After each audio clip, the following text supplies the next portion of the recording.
Welcome to Oklahoma Gardening. While you might not think it's the garden season yet, growers are busy digging trees that will soon be filling nurseries. Steve Owens shows us how he's getting his plants ready for spring shoppers. We revisit a project that was started last year. And finally, I'll show you a plant that adds color to the winter landscape.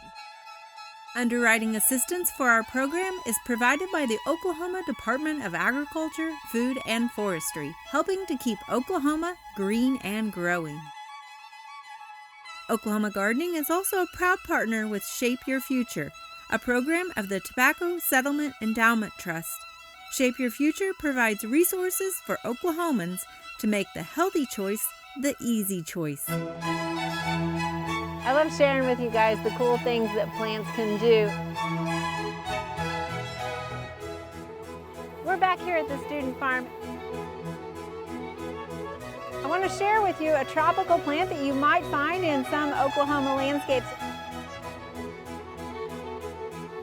It's important to know which plants we are dealing with so that we can continue to maintain them successfully for years to come.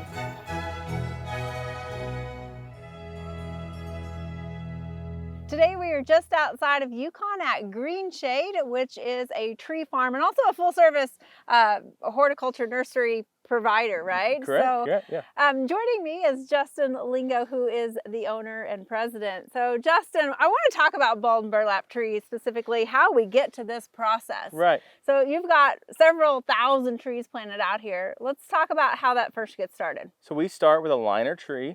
And that, which is what?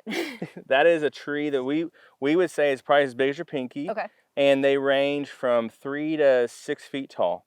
So we want them tall enough that rabbits and other varmints don't eat them down. Okay. But we don't want them so tall that the Oklahoma wind will damage them. All so right. we really shoot for that pinky size and 3 to 6 foot tall. And we see a really good transplant rate in that range. If we get them too big, we see that they don't root well. If we get them too small, they just don't ever get out of the weeds. Okay. So we really target that size. Okay, so you're planting those trees, and then how long are they out here growing for? So some of those trees will be here 5 to 7 years. So after growing for a few years, depending on which variety, how many varieties do you kind of have? I think out we here? probably, I mean, it's hard to tell because we have all these cultivars. Okay. But I would say it's 20 to 30, Okay. true species, and then probably almost 100 cultivars. All right. Of different types. And other than obviously we're getting a larger sized tree, I mean, what's one of the benefits of having a tree that's grown here in Oklahoma? We really think that the trees that are grown here in Oklahoma are conditioned to the swings of hot and cold. So you get to really experience very cold weather like we had last week and 110 like we had last summer. And then we also get, trees in Oklahoma tend to be a little bit shorter. So they're not real long and leggy, and they do well transplanting. So, okay. All right. Yeah. So we're here in the wintertime, and I know a lot of times we think wait till spring and Right. summer to really talk about landscaping, but Right. you guys are full on in digging these bulb and burlap trees right now. So Tell us a little bit, 'cause obviously we didn't dig it up and it just looked like that. No, so we had a crew come in and they dug, they bring a machine in with spades and they will dig up the trees and put them in this container. I mean, it's really just ball and burlap and wire. And this would be the industry standard transplanting method. Okay. I know there's a lot of other methods out there and we like some of those methods, but they tend not to maybe be the best for certain species. Okay. And so we've really been successful with digging ball and burlap, how we store it, how we transplant it, how we get it to a commercial site or a residential site. And our crews are adapted to that. There's other crews who are adapted to different methods. Right. And you go further south, more pots are used, more large boxes are used. And so, but that probably does not great for Oklahoma. Okay. So we've done well with this. I think we've also used fabric bags or pot and pot, those things. And we've seen advantages for certain trees with those, but this works for us. Okay. How do you know when it's time to finally dig the tree, I guess? So we work off of orders. Okay. And so a customer will call us and say, hey, we want a certain size elm. And we say yes or no, we have it. We wait till the right time of the year, more or less. We can start digging. November 15th. If we've really had a really cold October 1st of November, we can start about October 15th or November 15th, and we'll go through about March 15th on digging. Okay, so come March, you'll dig a lot more that are ready for that season, so that you have a supply to pull from. So we will sell.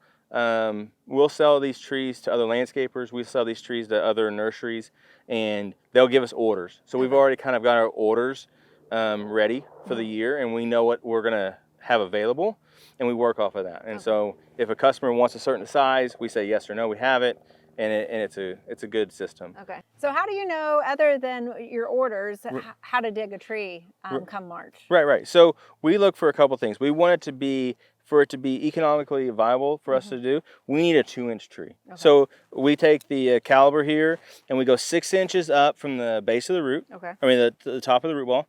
And so we're going to measure this, and this is a 2.5-inch tree. Once it gets over 6 inches, we'd go to DBH measuring. So that's going to be up in here. But since it's a small tree, we still measure 6 inches up from the base of the tree. Okay. And then for as far as the root ball, we want it to be 9 to 10 times the diameter of the trunk. Oh, okay. So if we have a 2-inch tree or 2.5-inch tree, 10 times that's going to be 25 to 28 inches. And so we dug these with a 32, just because we like to put a little extra soil on it.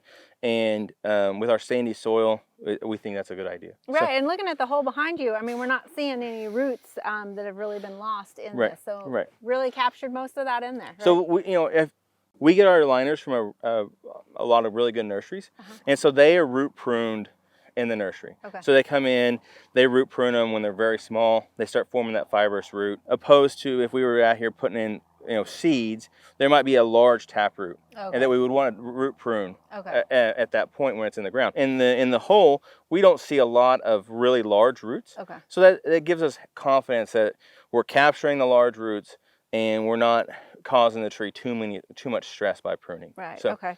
So when we're planting these trees, so let's say I'm a homeowner and this comes in my backyard and I have a contractor who isn't you. Right. What should I expect? I mean, I've heard different ways of planting ball and burlap. So what is the preferred method? We really like to see the hole dug 2 to 3 times the diameter of this. Okay. So that's a lot of digging, but a lot of times that will help loosen up. Can I borrow the machine back there?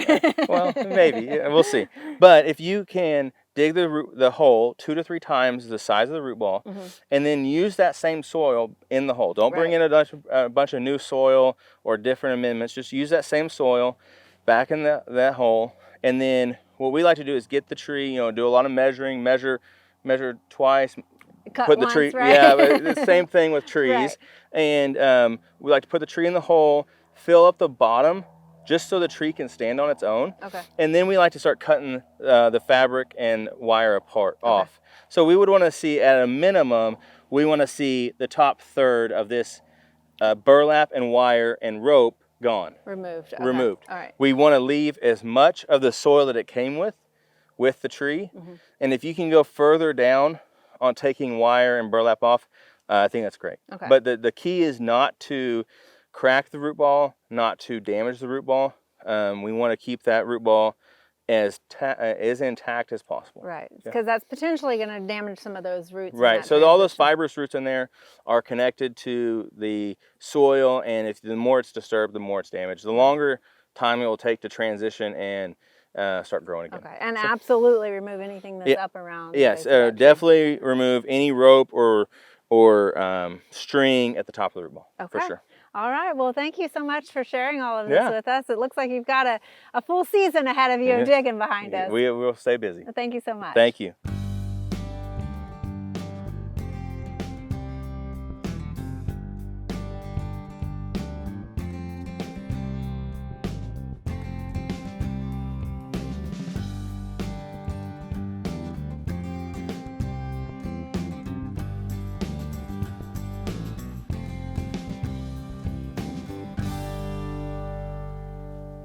Today we're at one of our favorite places, Bustani Plant Farm, and joining me is a familiar face, Steve Owens, of course, owner of Bustani. Thank you for having us here. I know you're closed, so I appreciate you letting us in.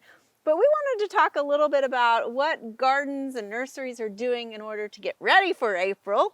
and we've been talking about starting seeds a lot. So let's talk about how you get all your plants ready. Sure, we grow a lot of stuff from seed. We do some stuff from cuttings, things like that. But yeah, a lot of things from seed, and you know, we grow a lot of native plants here. Right. And we have to come up with certain methods to get those seeds to germinate.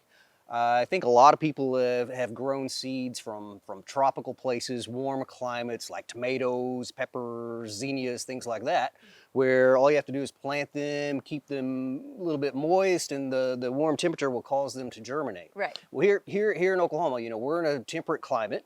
We have cold winters, we have hot summers, so the seeds here are a little bit trickier to get them to sprout. And they have the seeds have these natural protection mechanisms that keep them from sprouting until the conditions are just right. So what we try to do is provide those seeds with something that's going to be similar to a winter time. Okay. So what we do is a cold, moist stratification. Okay. And you've talked about stratification on the show before. Right. It's a physiological response for that, like you said, protection for the seed. Because we know yesterday it was snowing, it seemed like, and today it's now summer all of a sudden. Yes, so. welcome to Oklahoma. Yeah. I've been doing this method for about 17 years, and I've had great success with it. And I'll show you down here, we got some flats. Yeah. Just a few of our mini flats. But the cold, moist stratification, it's different than just putting the seeds in the refrigerator because out here, the seeds are going to experience a little bit of wet, dry, a little bit of warm, cold, freezing, thawing, that kind of thing. Right. And we leave these flats outside all through the winter. And we want to do that for about 90 days or 3 months. Mm-hmm. So we try to have this done in early November. But you can see all the labels we've got of the plants here, and you look at them and you're like, that just looks like a flat of gravel. Right. There's a reason for that. And I'll just show you real quick over here kind of how we go about it. I've got some seeds of threadleaf blue star, one of our native perennials. Mm-hmm. But we'll sow these, you know, on pretty thick there, yeah? Yeah, kind of thick. Probably at home you don't have to do it that thick. Right. But this is a seed starting mix. It's very fine. It's mostly vermiculite. Okay. So we have those fine particles, get good seed to soil contact, so that moisture will get in there. But we sow those seeds. We'll take some of the soil and just put just a tiny, not that much, but just a tiny, you know, little bit of soil over the seeds. And then you see all this gravel-looking stuff here. We covered this with it's granite chips or granite grit. Okay. And this is. And where do you get granite grit from? Good question. It's actually an agricultural product. Oh, okay. People will buy this for their fowl, their chickens, chickens, chicken turkeys, that kind of thing. But you'll sometimes see it as chicken grit or just granite grit. Right. And I cover the seeds with this. For a number of reasons. Number one, some of the really small seeds, I mean, these aren't small, but some of the really small seeds, if we have like a big rainstorm, just that intense rain can splash the soil, splash the seeds away. So that's another layer of protection that Absolutely. Sort of breaks that impact from the rain. rain. Yeah, they're not really covered. I mean, it's only about 1/4 of an inch. So light can get down in there. Another thing I would imagine if it was a larger grit, then you would have problems with germination, right? So the size works well. Yeah. You don't want the really big chunks of gravel. Don't get gravel off your driveway. That's right. Unless it's really, really fine. Okay.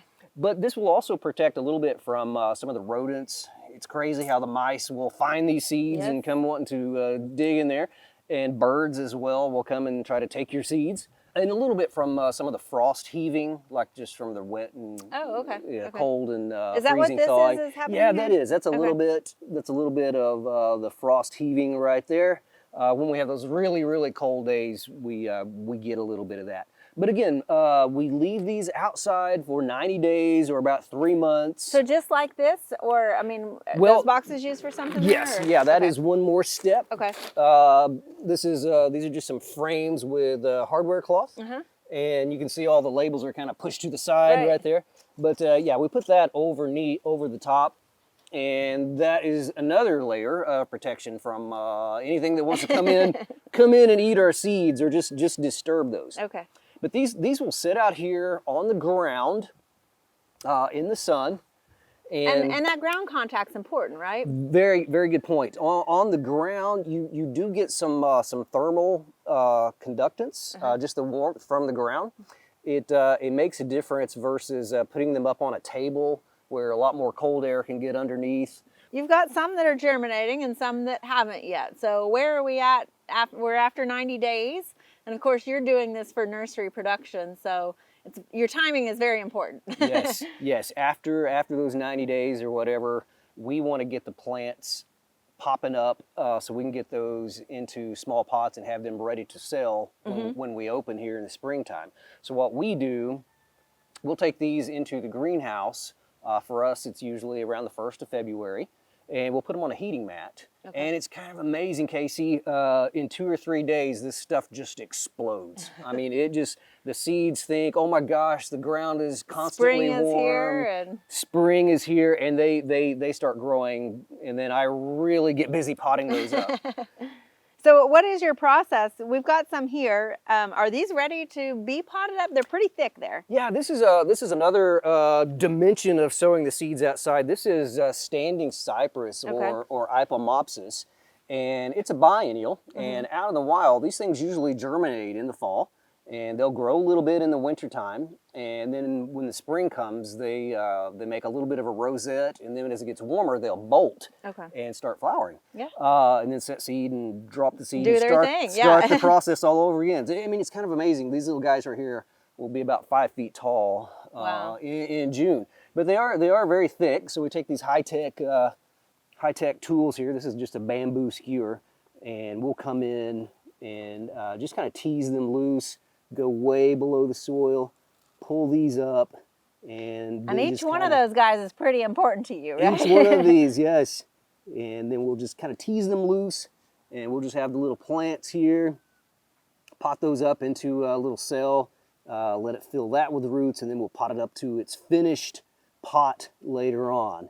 Well, Steve, it looks like this method clearly works for you. So I would say you're doing something right. It's been working great for 17 years. So obviously we've got a long way to go in just a few months from these tiny little seedlings to your sale. When is the sale opening? It's April the 16th. That's our official opening date. Always mid-April when we open. Okay, and so these will be in nice sized pots for us to purchase then? Absolutely. They'll grow quite a bit by that time. All right, thank you so much.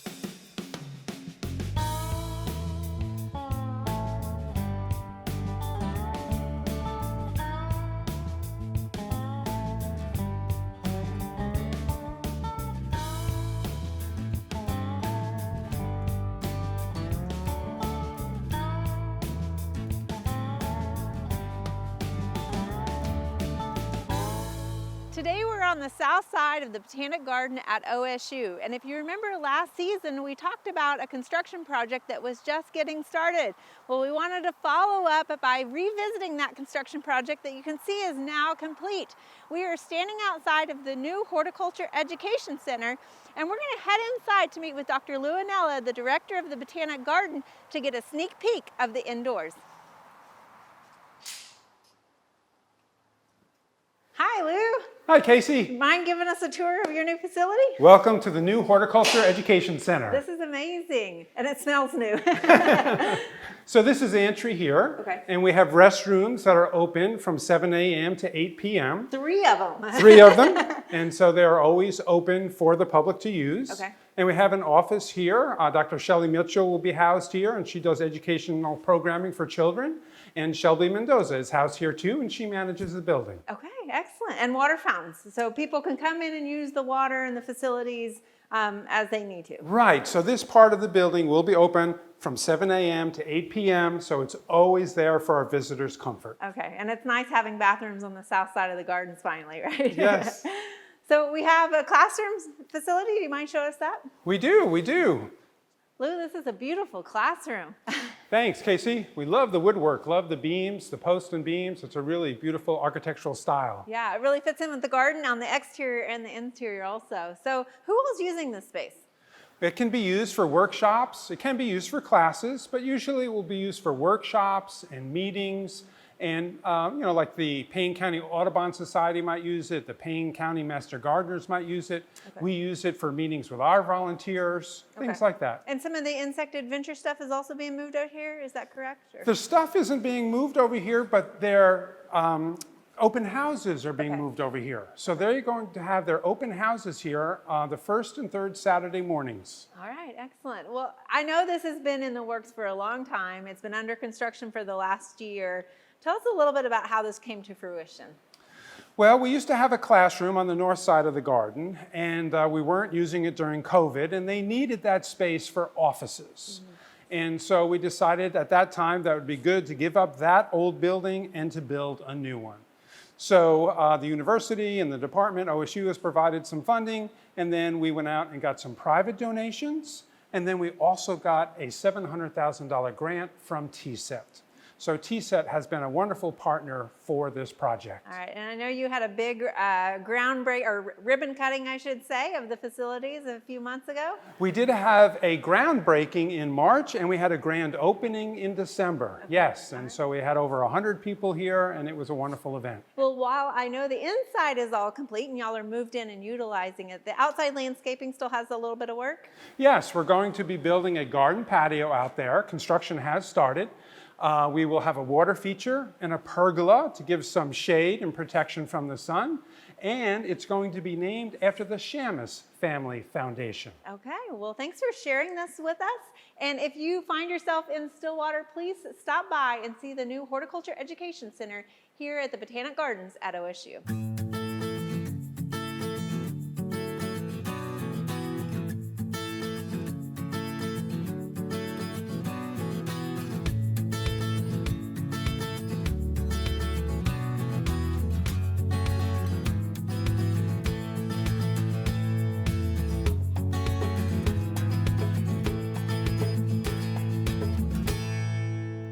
If you've been driving across the Oklahoma landscape this winter, you might think it looks a little dreary until you come across a plant that looks like this, giving you a nice red pop of color. This is Ilex decidua, which is a native plant to Oklahoma. Ilex decidua, or Deciduous Holly, is a small tree or large shrub. It'll get to be about 15 to 30 feet tall. It does tend to get a little bit taller in its native habitat versus cultivation. Now, the neat thing about this plant is, as the name implies, it is deciduous, so you can see we don't have any leaves on it, so don't plant deciduous holly thinking that you're going to get that nice evergreen look to it. But instead what you get is this great pop of color in your winter landscape. Now, you can also find it in cultivation. In fact, this one is called Warren's Red, so it gives you that bright red color berry. Sometimes in the native landscape, the berries might be a little bit more of an orange color. Now, we don't want to eat these berries, but wildlife really enjoy these berries, especially possums. In fact, one of the common names of the deciduous holly is possum haw. You'll also get raccoons and cedar waxwings that will come and all of a sudden just clean the berries off of this in a matter of days, it seems like. Now, after the berries go away with the winter season, you'll start to see that the shrub or tree will start to push new leaves out that will be about 2 to 3 inches long. And they'll have those leaves throughout the growing season. And then as we get into the cooler temperatures of fall, those leaves will actually turn kind of a purplish color before they drop off. Now, it has very inconspicuous flowers early on in the springtime, so you won't really notice them, but they play an important part. And the one thing that you want to know about those flowers and this plant in general is that it is dioecious, meaning that we have separate male and female flowers on separate plants. So this is a female plant behind us here, and we know that because it has the berries. But in order for it to have those berries, we have to have a pollinator of a male plant nearby. Red Escort is a cultivar of a male plant that you can get. You can have multiple females in the area, but you at least need one male plant to get these berries. Now, because deciduous holly is native to the southeast U.S., it does really well in our Oklahoma soils. It can also handle acidic soils. It can tolerate sandy to heavy clay soils, and it also handles our fluctuating moisture. So it can handle drier conditions as well as some wet conditions. Deciduous holly prefers growing in full sun to part shade. In fact, you'll often see it growing along wooded areas or even creek beds as well. If you haven't checked out the deciduous holly, it might be worth considering adding to your garden, because just when everything else is going dormant, it begins to put on a show.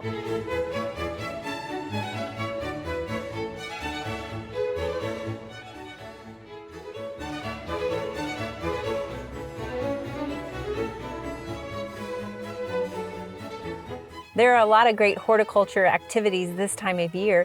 Be sure and consider some of these events in the weeks ahead.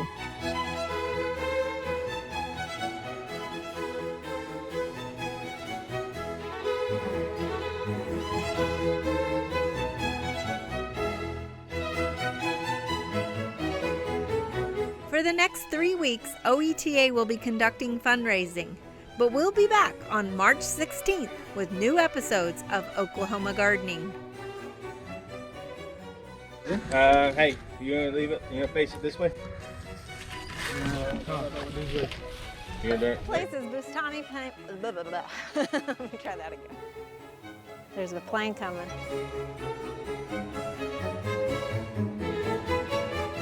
To find out more information about show topics as well as recipes, videos, articles, fact sheets, and other resources, including a directory of local extension offices, be sure to visit our website at oklahomagardening.okstate.edu. Join in on Facebook and Instagram.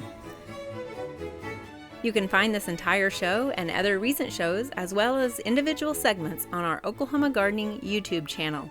Tune in to our OK Gardening Classics YouTube channel to watch segments from previous hosts. Oklahoma Gardening is produced by the Oklahoma Cooperative Extension Service as part of the Division of Agricultural Sciences and Natural Resources at Oklahoma State University. The Botanic Garden at OSU is home to our studio gardens, and we encourage you to come visit this beautiful Stillwater gem. We would like to thank our generous underwriters, the Oklahoma Department of Agriculture, Food, and Forestry, and Shape Your Future, a program of the Tobacco Settlement Endowment Trust. Additional support is also provided by Greenleaf Nursery and the Garden Debut Plants, the Oklahoma Horticulture Society, the Tulsa Garden Club, and the Tulsa Garden Center.